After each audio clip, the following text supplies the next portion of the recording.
Hey to world, welcome back to another video. तो आज का जो हमारा टॉपिक रहने वाला है वो है फाइल इनपुट स्ट्रीम और फाइल आउटपुट स्ट्रीम के ऊपर मैक्सिमम जितनी भी पॉसिबिलिटी हमारे इंटरव्यू पॉइंट ऑफ व्यू से और एज अ जावा डेवलपर के पॉइंट ऑफ व्यू से तुम्हें पता होनी चाहिए, वो आज सारी बता देंगे। अभी तक तुम में से कई लोगों का धैर्य भी टूट चुका होगा, बोल रहे होगे कि ये बंदा बस वीडियो बना रहा है, हमें बेसिक बेसिक पढ़ा रहा है लेकिन डिटेल में नहीं घुस रहा है। तो इस वीडियो सीरीज की शुरुआत हमने यहाँ से करी थी, read write input output stream से। और शुरुआत करते करते उसके बाद हमने सुपर क्लासेस देख ली थी, उसमें हमने इतनी सारी स्ट्रीम डिस्कस करी थी। आज जो हम डिस्कस करने वाले हैं ना, वो है इसकी इनपुट स्ट्रीम और आउटपुट स्ट्रीम। ठीक है, इनपुट स्ट्रीम्स, ये वाली इनपुट स्ट्रीम्स, और हम डिस्कस करने वाले हैं आउटपुट स्ट्रीम्स। इसके अंदर जितने भी मेथड यूज कर सकते हैं वो मैं तुम्हें बताऊंगा, और कोशिश ये करूंगा कि तुम्हें एक ही गो में समझ में आ जाए। उसी लिए ये वीडियो का मकसद भी सॉल्व होगा। ठीक है, तो फर्स्ट इन फर्स्ट, अगर मैं यहाँ पे इसको शॉर्ट फॉर्म में लिख देता हूँ यहाँ पे। ठीक है, फाइल इनपुट स्ट्रीम फिस, और इसको लिख देता हूँ फॉस, फाइल आउटपुट स्ट्रीम। ठीक है, डिफरेंस नहीं बताने वाला हूँ, डिफरेंस का कोई मतलब नहीं है यहाँ पे। लाइन सीधी हो जाओ, ये लाइन सीधी नहीं हुई, तो डिफरेंस तो नहीं बताऊंगा, डिफरेंस तुम्हें खुद पता चल जाएगा। हाँ, सीधी हो गई। इसमें करना क्या होता है, इसमें तुम्हें पहले एक इसका इन दोनों का इंट्रोडक्शन दे देता हूँ, कौन सी कहाँ यूज हो रही है। ठीक है, जहाँ पे भी तुम्हें इनपुट सोर्स चाहिए, ठीक है, आउटपुट डेस्टिनेशन के लिए, जहाँ पे भी तुम्हें फाइल, ये कुछ भी हो सकता है, मतलब इनपुट स्ट्रीम्स में कुछ भी हो सकता है, जैसे कि तुम्हारा लेट से फाइल हो सकता है। ठीक है, फाइल इनपुट स्ट्रीम की बात कर रहे हैं तो ये कहाँ क्या हो सकती है, इसमें फाइल यूज हो सकती है। इनपुट आउटपुट डिवाइसेस तुम्हारे माउस और कीबोर्ड हो गए। ठीक है, माउस हो गया, कीबोर्ड हो गया, ये सब यूज होगा। ठीक है, कीबोर्ड, ठीक है, ये सब यूज होता है इसमें। इसका इसका मेन कार इसका अब यूज क्या है, जब हमें वो सुनो, जहाँ पे भी तुम्हें स्ट्रीम ऑफ बाइट में काम करना है ना, बाइट्स में काम करना है, वहां पे तुम्हारा इसका यूज होने वाला है। बाइट्स जहाँ पे भी यूज होंगी वहां पे फाइल इनपुट स्ट्रीम का काम आएगा। ठीक है, मोस्टली यूज कहाँ होता है वो भी देखो, ये बाइनरी डेटा जहाँ रीड करना होता है।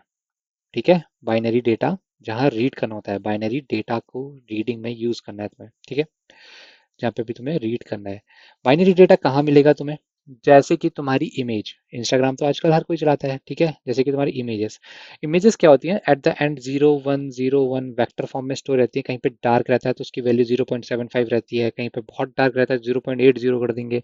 ठीक है, इस तरीके से ये बाइनरी फॉर्मेट में होता है, इस सबको डेसिमल को कन्वर्ट करके बाइनरी में कन्वर्ट करा जाता है और एक तुम्हारी फाइल रीड करी जाती है। ठीक है, ये हो गया बाइनरी फॉर्म में। उसके बाद ऑडियो फाइल्स जो होती है तुम्हारी, AUDIO ऑडियो फाइल्स। ठीक है, उसके बाद कोई भी सीरियलाइज ऑब्जेक्ट, कोई भी serialised object, SERIALIZED, serialised object. ठीक है, कुछ भी रीड करना हो, इमेज ऑडियो ये सब की चीजें, या कोई टेक्स्ट फाइल भी है ना, वो भी रीड करनी है, वो भी यहाँ से रीड होती है। ठीक है, इतना समझ में आ गया, ये कहाँ यूज होने वाले हैं। अब यूज कहाँ होने वाले हैं तो तुम्हारा दिमाग चल जाएगा, भाई अगर ये इमेज में यूज हो सकता है तो तू जल्दी से ये बता दे, क्या ये AI में भी यूज होगा। बिल्कुल यूज होता है, बिल्कुल यूज होता है। ठीक है, स्प्रिंग बूट में एक स्प्रिंग AI करके पूरा मॉड्यूल बना रहा है अभी ओरेकल, तुम उसको जाके भी देख सकते हो। होपफुली हम भी फ्यूचर में उस पर वीडियो बनाएंगे। लेकिन जावा भी अब ऐसा नहीं है कि पाइथन वाले ही कर पाएंगे, ए मशीन लर्निंग कोड जावा में भी बहुत ईजी हो जाएगा। ठीक है, तो जहाँ पे भी मैंने तुम्हें बता दिया, बाइट ओरिएंटेड डेटा रहेगा, डायरेक्ट एक्सेस रहता है। ठीक है, बफर रीडर विद कोई बफरिंग नहीं होती है इसमें, डायरेक्टली रीड कर सकते हो, प्लेटफॉर्म इंडिपेंडेंट है, कोई भी OS पे चलेगा। यूज कैसे करना है वो इंपॉर्टेंट चीज है, वो बताता हूँ। ठीक है, अब जैसे कि यहाँ नीचे आ जाते हैं, इसका यूज कैसे करना है, इसका यूज कैसे करना है, फाइल इनपुट स्ट्रीम का, फाइल इनपुट स्ट्रीम का यूज कैसे करना है उसको देख लेते हैं। तुम लिखोगे अपना ट्राई ब्लॉक। ठीक है, ये यहाँ पे तुम्हारा मेन मेथड जो भी है, ट्राई ब्लॉक के अंदर क्या लिखोगे, ट्राई विथ रिसोर्स यूज करते हैं, कराते हैं तुम्हें, ट्राई छोड़ दो। ट्राई विथ रिसोर्स हमने बहुत बार डिस्कस करा हुआ है, आज इसको यूज करने की बारी आ गई है। ट्राई विथ रिसोर्स में क्या होता है, तुम्हारा जो भी तुम्हारे ऑपरेटिंग सिस्टम के ऑब्जेक्ट तुम खोलते हो ना, कोई भी रिसोर्स खोलते हो डायरेक्टली तुम बंद भी कर सकते हो। ठीक है, तो इसी के अंदर लिखोगे, क्या लिखोगे, लिखोगे file input stream, INPUT input stream. क्यों लिख रहे हैं, क्योंकि ये क्लास है, तो क्लास है तो क्या क्या करूंगा मैं इसका, ठीक है, ऑब्जेक्ट बनाऊंगा। बनाते हैं, FI नाम से मैं ऑब्जेक्ट बनाना चाह रहा हूँ, क्या बनाऊंगा, new file input, INPUT input stream, STREAM। ठीक है, इसके अंदर क्या डालूंगा, ये एक चीज मांगता है तुमसे, लोकेशन ऑफ फाइल। अब वो कुछ भी हो सकती है, तुम्हारी उसी डायरेक्टरी में भी हो सकती है।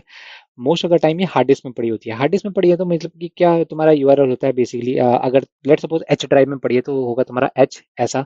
ठीक है, उसके अंदर तुम्हारा फोल्डर है, जैसे कि तुम्हारा study material, STUDY study material. ठीक है, MATERIAL, उसके अंदर एक फाइल पड़ी है, फाइल 1.txt।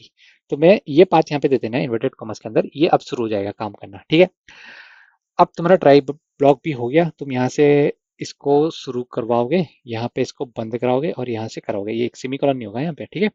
बंद हो गया, ये तुम्हारा लोकेशन बंद हो गया, ये तुम्हारा ट्राई का ब्लॉक बंद हो गया, यहाँ से ट्राई ब्लॉक शुरू हो गया। अब क्या कराएंगे, इसके मैं कुछ तुम्हें मेथड बता देता हूँ, तुम इसको ट्राई कर सकते हो एसओपी के अंदर लिखने था, ठीक है। सारे एसओपी के अंदर लिखना और यहाँ पे कुछ भी दे देना, जैसे कि चैनल दे देना यहाँ पे। अगर मैं चैनल की बात करूंगा तो इसमें क्या करना है तुम्हें, अब इस ऑब्जेक्ट में एफ आई, ये जो ऊपर ऑब्जेक्ट बना है इसको वैसे ही लिखता हूँ मैं एफ आई, ताकि कंफ्यूजन ना हो, F I dot gate channel, ठीक है। गेट CHANNAL, ठीक है। ये क्या करेगा, ये तुम्हें चैनल की स्ट्रीम प्रोवाइड करा देगा, ठीक है। इसके बाद तुम्हें fi.get ठीक है, ये वाला भी यूज कर सकते हो, ठीक है। ये मेथड है इसके। और क्या कर सकते हैं, अवेलेबल मेथड, स्किपिंग मेथड बहुत सारे होते हैं, जैसे कि एफ आई डॉट स्किप करते हो, जैसे F I dot skip, SKIP skip करते हो कहाँ से, 4 तक। तो 4 तक क्या करेगा, स्किप मेथड को स्किप यूज करके मैं तुम्हें दिखाएगा कि इतना स्किप करके दिखाएगा, अगर फाइल है नहीं है। लेकिन अभी के लिए ये इंपॉर्टेंट नहीं है, अभी मैं तुम्हें एक चीज ये दिखाना चाहता हूँ कि रीडिंग कैसे करी जाती है फाइल की, ठीक है। ये सब तो ठीक है, ये तो कोई भी कर लेगा और ये इंटरव्यू में पूछा भी नहीं जाएगा। इसमें रीडिंग का क्या इशू रहता है, देखो यार, जब भी तुम फाइल बनाते हो ना, इसको मैं हटाता हूँ यहाँ से, ये इतने इंपॉर्टेंट फंक्शन भी नहीं है, ये तुमने लिख लिए, वेल एंड गुड, तुम्हें पता होना चाहिए, इंटरव्यूअर पूछेगा भी नहीं इसको। ये लोकेशन पता चल गई तो लोकेशन भी हटा रहा हूँ। अब जैसे तुमने यहाँ से ये ऑब्जेक्ट बना लिया ना, तुम्हारा कहाँ पे ऑब्जेक्ट, एफ आई नाम का ऑब्जेक्ट बना लिया तुमने। अब मैं क्या करना चाहता हूँ इससे, अब मैं इसको रीड करना चाहता हूँ, तो इसके लिए मेरे को क्या करना पड़ेगा, एक रीड मेथड यूज करना पड़ेगा, ठीक है। तो मैं क्या करूंगा, पहले रीड मेथड यूज करूंगा। तो मैं क्या करूंगा, इंट ch, बाइट यूज करते हैं, ठीक है। बाइट क्या होते हैं, बाइट बेसिकली अगर तुम्हें इसका वैल्यू नहीं पता है तो, जैसे कि a का रिप्रेजेंटेशन 97 होता है, b का रिप्रेजेंटेशन 98 होता है, तो ये इंट इसलिए यूज करा जा रहा है, करेक्टर इसलिए यूज करा जा रहा है, ये यहाँ 97 98 ऐसा लिखा जाएगा, ठीक है। इसमें कंफ्यूज मत होना, ठीक है। तो मैं क्या करूंगा, फाइल इनपुट स्ट्रीम जो होता है ना, उसका एक मेथड होता है रीड, क्या, file input, INPUT input stream, STREAM का एक फंक्शन होता है रीड, ठीक है। इसको करूंगा, ये डॉट है तो इसको यूज करूंगा मैं, ठीक है। अब एंड ऑफ फाइल के लिए भी इसको मैं चेक कर सकता हूँ।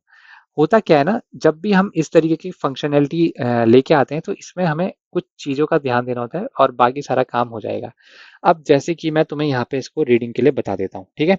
ये मेथड तुम्हें क्लियर हो गया। अब एंड टू एंड कोड देखो, तुम्हें फाइल रीड कैसे करनी है, ठीक है। सैमसंग पूछता है क्वेश्चन, 10 LPA का पैकेज देता है, उसमें पूछता है एक फाइल देता है, तुम्हें वहां से रीड करके लाना होता है, ठीक है। तो सबसे पहले मैं क्या करूंगा, मैंने अपना ऑब्जेक्ट बना लिया, आ जाओ। मैंने क्या कहा था, एक इंट ch बनाऊंगा, क्यों बनाऊंगा ये भी बता दिया था, एस का कैरेक्टर पे काम होगा। क्या करूंगा, डायरेक्टली वाइल लूप लगा दूंगा, ठीक है। फाइल की रीडिंग बता रहा हूँ तुम्हें कैसे रीड करना होता है, ठीक है। तो क्या करूंगा मैं, इसमें मैं सबसे पहले लिखूंगा ch, ये जो ऊपर ch है, ch is equal to fi dot read, READ, read method call कर दिया। जब तक रीड करने के लिए है तब तक तो ठीक है, लेकिन एक बार के बाद तो ये फाइल भी खत्म हो जाएगी, ठीक है। तो तुम्हें एक कंडीशन चेक करनी पड़ेगी। कंडीशन क्या रहेगी, कंडीशन रहेगी जब तक कि ये, ठीक है, is not equal to -1, not equal to -1। -1 क्यों लिखा मैंने, इसके पीछे का भेद जान लो। -1 इसलिए लिखा, जैसी ही फाइल खत्म हो गई, जैसी ही फाइल खत्म हो गई वो क्या करती है, -1 रिटर्न करती है। जब तक फाइल खत्म, इस तो इसका मतलब क्या है, इसका मतलब ये है कि जब तक फाइल खत्म नहीं होती तब तक तू रीड करते रहे। -1 का मतलब तुम्हें पता होना चाहिए।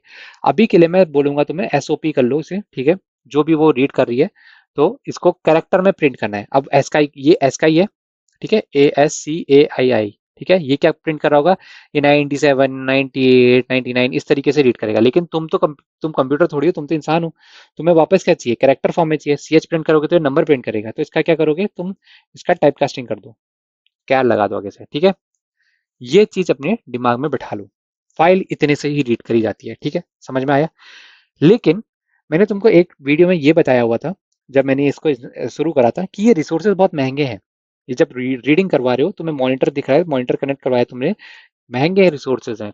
क्यों, क्योंकि ये ऑपरेटिंग सिस्टम के हैं, तुम्हें क्लोज करने पड़ेंगे, fi.close, रीड करने के बाद क्लोज करो इसको। ट्राई ब्लॉक यहाँ पे खत्म हो जाएगा। Try doesn't work without catch, try के साथ क्या करना पड़ेगा, कैच लगाना ही पड़ेगा। तो यहाँ पे तुम एक एक्सेप्शन और सीखोगे आज, ठीक है।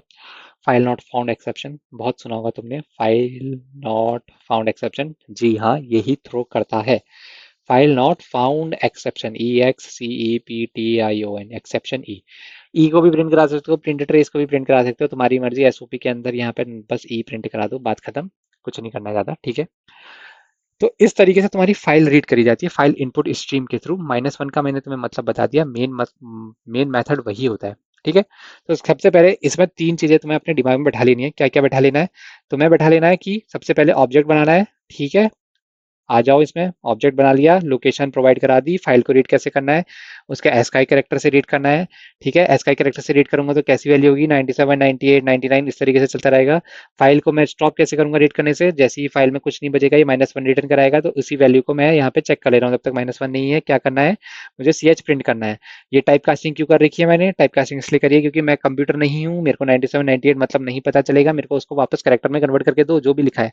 उसके बाद मैंने क्लोजिंग करवा दी। ठीक है, इस बीच में अगर फाइल में कुछ भी एक्सेप्शन आता है कि फाइल में कुछ करप्टेड डेटा था, तो वो क्या करेगा, कुछ ना कुछ थ्रो करेगा। या फाइल वहां पे इस लोकेशन में फाइल ही नहीं है, तो क्या कहाँ जाएगा ये कुछ तो थ्रो करेगा वहां पे, तुमको एक्सेप्शन थ्रो करेगा, तो वहां पे क्या करेगा, ये सीधे कैच के बाद आएगा, क्या बोलेगा, फाइल नॉट फाउंड एक्सेप्शन। बहुत कॉमन एक्सेप्शन है, तुमने सुना होगा।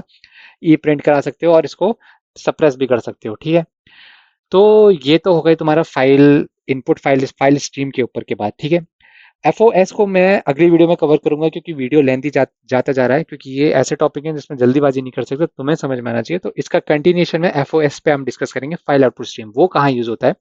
इन चीजों को दिमाग में बैठा लेना, ये कहाँ यूज होता है, इमेज रीडिंग में, ऑडियो रीडिंग में और सीरियलाइज ऑब्जेक्ट रीडिंग में। ठीक है, ऑब्जेक्ट रिटर्न कुछ भी कर सकते हो, कैसे भी रिटर्न कर सकते हो, कोई भी फाइल में रीड कर सकते हो। ठीक है, जरूरी नहीं है डॉट टेक्स्ट फाइल हो, डॉट डैट फाइल हो, कुछ रीड फाइल कर सकते हो। ये बस वाइल लूप अपने दिमाग में बैठा लो और ये कंडीशन अपने दिमाग में बैठा लो। ठीक है, तो आज का वीडियो यहीं तक रखेंगे। वीडियो पसंद आएगा तो लाइक से सब्सक्राइब जरूर करना, अपने दोस्तों के साथ जरूर करना। मिले कोई क्वेश्चन हो तो कमेंट सेक्शन में आके जरूर बताना। अगली वीडियो